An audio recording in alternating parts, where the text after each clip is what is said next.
Assalamu alaikum wa rahmatullahi wa barakatuh, my beloved brothers and sisters. I hope every single one of you guys is in the best of health and iman. In light of recent events, I have decided to record this video out of care and concern for those who are indulging in that which is displeasing to Allah subhanahu wa ta'ala on Twitter. A video of mine went viral. It's a video that we posted on Instagram, and then it was taken onto Twitter, and it was completely obliterated.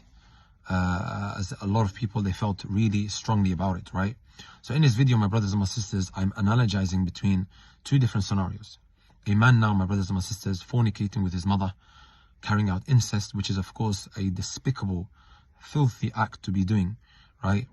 And then he ends up killing her and so on and so forth. This, my brothers and my sisters, is a disgusting major sin. And I was trying to prove that it's still not as bad as shirk, which is the worst possible sin. Right? And I've explained that, and you can see inshallah ta'ala the Twitter thread that I will be posting under this video. Okay, so ala kulli hal, I gave some examples, and some of these examples that I gave, right, didn't go down nicely with a group of people, right, mainly with the Barelwi community, right? And this is me teaching this concept in a class. I wasn't name calling, I wasn't labeling anyone to be a kafir or a mushrik. I was giving a general hukum. I was giving a general hukum, a general ruling.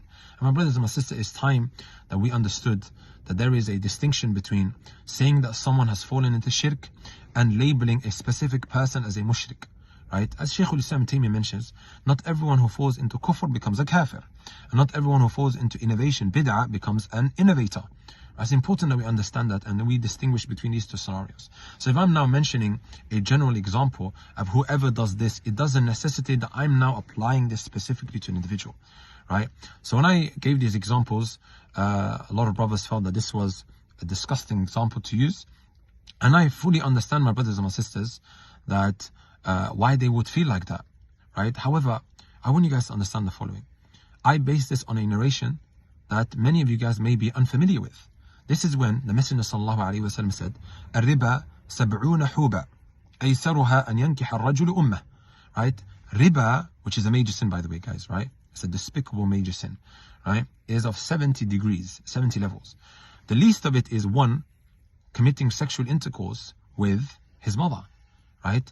And I know, of course, there is kalam, there is a dispute among scholars as to whether it's authentic or not. However, there are reputable scholars, my brothers and my sisters, that have authenticated this narration, right? I understand that those who are unfamiliar with this hadith would find my example extremely problematic, and perhaps I could have used a different similitude, right? But as demonstrated in the hadith, my brothers and my sisters, this is not something that is uncommon.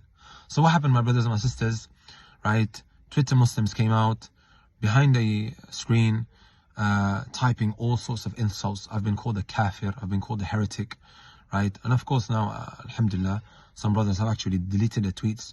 But just now I just searched my name. I was actually trending at the time. Abu Taymiyyah was trending on Twitter because of how my name was being used, right? So ala kulli hal, to cut a very long story short, and you will see some of these tweets on the screen right about now. Okay, as you guys saw now, my brothers and my sisters, these are some very disgusting statements that are being mentioned, right? I never called anyone a kafir. I never called anyone a deviant, right? I would have hoped for the likes of Sheikh Asrar Rashid. I'm going to be respectful. Sheikh Asrar Rashid, who referred to me as a deviant, would maybe not do something like that, right? I honestly don't mind being debunked, right? I am not against knowledge-based rebuttals, right? And responses. However, when you call somebody a deviant, what kind of impression are you giving off to your followers? I honestly advise you guys to take a leaf out the book of Imam Khalid, who is part of the same community, right? From the Barelwi community here in Leicester. In the past, we have had mature, civilized, respectful conversations. We don't see eye to eye, right? We don't agree on a number of concepts, right? However, that didn't lead him now labeling me with all types of insults and names and whatever have you, right? So I honestly, suggest that you guys really take this into consideration, right? There's a large contingent of people on Twitter, my brothers and my sisters, who cannot handle reading an opinion which differs from their own. And that is, of course, a degree of immaturity that we do not need adults to be functioning with in the modern world today, brothers and sisters, right? I even mentioned this, right, as you can see in the tweets that I'll be posting the link. Some are behaving like Mark Zuckerberg, right? Cancelling people because of a contrary view that they came across, right? Why can't we have the freedom of expression, right? This is extremely important, right? Why is that, people are behaving like that? And just to let you guys know, my brothers and my wallahi, this really doesn't get to me, right? And I actually thank Allah subhanahu wa ta'ala that this happened, because when I get insulted the way I do, or the way I did, right, it really does, humble me. It brings me back down to earth. So I just want to thank you guys for that. But even then, it's not good for you, so don't do it again.